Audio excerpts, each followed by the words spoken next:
What's a memory? Wilfred Gordon Parker was a little boy who lived next to a nursing home. He liked all the people who lived there, but his favorite person was Mrs. Nancy Gordon Cooper. Because her middle name was the same as his, he told her all his secrets. One day, Wilfred's parents were talking about Mrs. Cooper. Poor old lady, said his mother. Why is she a poor old lady? Asked Wilfred. Because she's lost her memory, said his father. What's a memory? Asked Wilfred. It is something you remembered, said his father. Wilfred wanted to know more, so he went to his neighbors. Mrs. Jordan was enjoying the sunlight. What's a memory? He asked. Something warm, my child, she said. Mrs. Mitchell was reading a cartoon. What's a memory? He asked. Something that brings you laughter,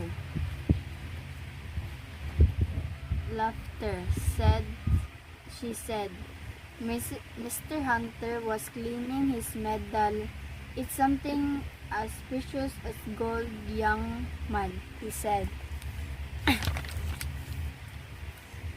So Wilfred went back home to look for memories for Mrs. Cooper. He went into the hen house and took a fresh warm egg from under a hen. Next, he looked his sock puppet. It always brought laughter to his parents. Finally, he found his football in his toy box. It was as precious as gold to him. Wilfred went to Mrs. Cooper and gave her the things one by one. What a strange, sweet child, thought Mrs. Cooper. He's brought all his wonderful things. Then she started to remember his past. She held the warm egg and whispered to Wilfred, long ago I found a small blue egg in my auntie's garden. She smiled at the sock puppet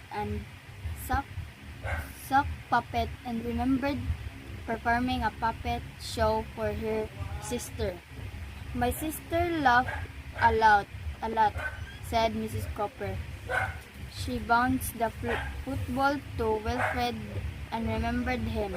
Wilfred Gordon Parker was friend. She also remembered their secrets one by one.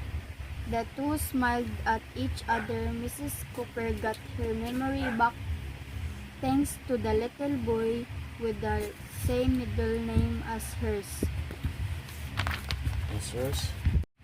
What's a memory? Wilfred Gordon Parker was a little boy who lived next to a nursing home.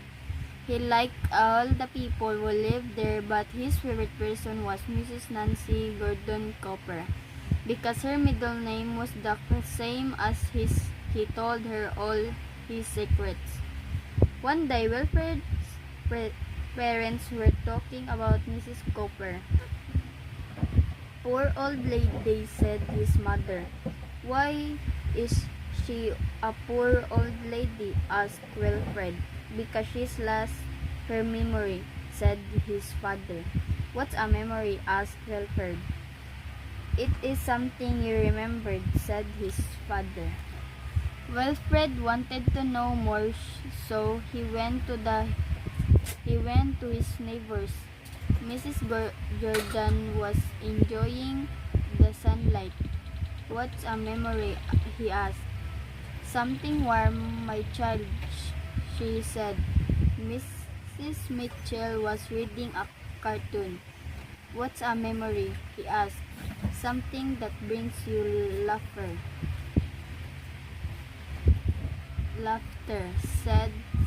she said.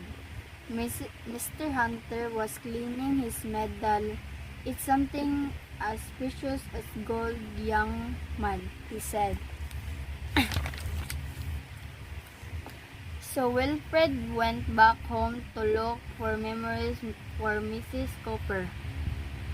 He went into the hen house and took a fresh warm egg from under a hen. Next, he looked his sock puppet.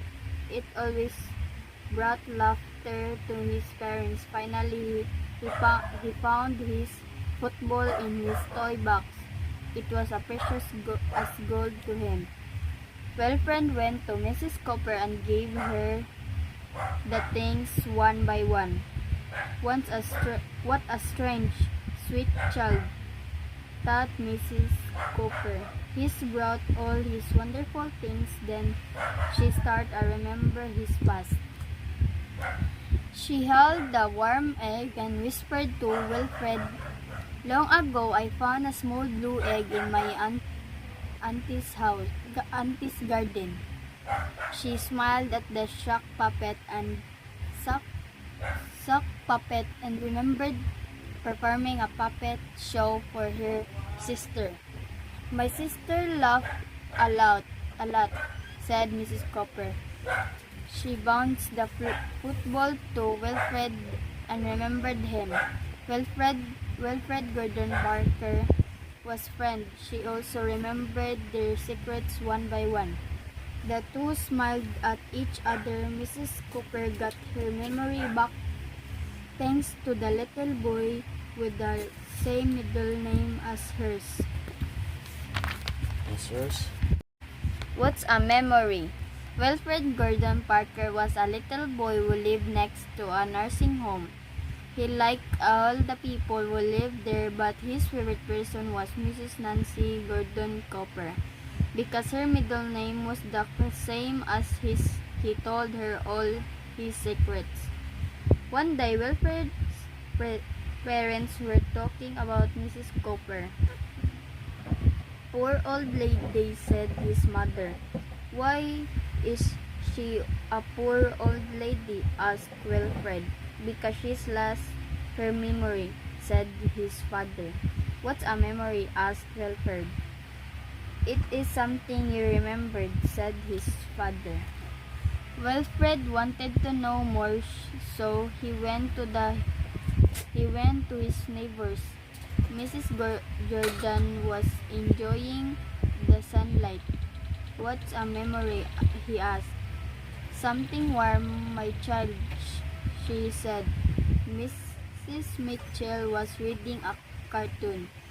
"What's a memory?" he asked. "Something that brings you laughter,"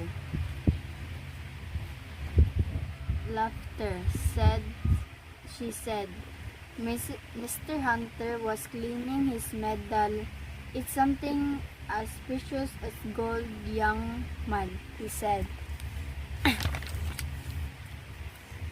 So Wilfred went back home to look for memories for Mrs. Cooper. He went into the hen house and took a fresh warm egg from under a hen.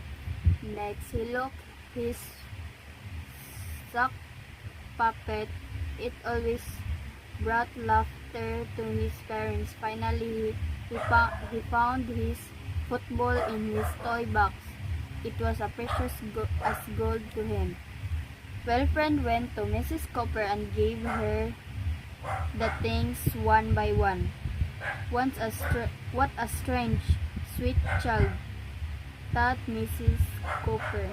He's brought all his wonderful things. Then she started to remember his past. She held the warm egg and whispered to Wilfred, "Long ago, I found a small blue egg in my auntie's garden." She smiled at the sock puppet and remembered performing a puppet show for her sister. "My sister laughed a lot, said Mrs. Cooper. She bounced the football to Wilfred and remembered him. Wilfred Gordon Parker was friend. She also remembered their secrets one by one.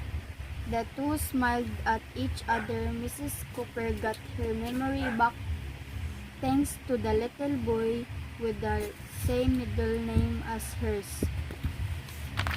Answers.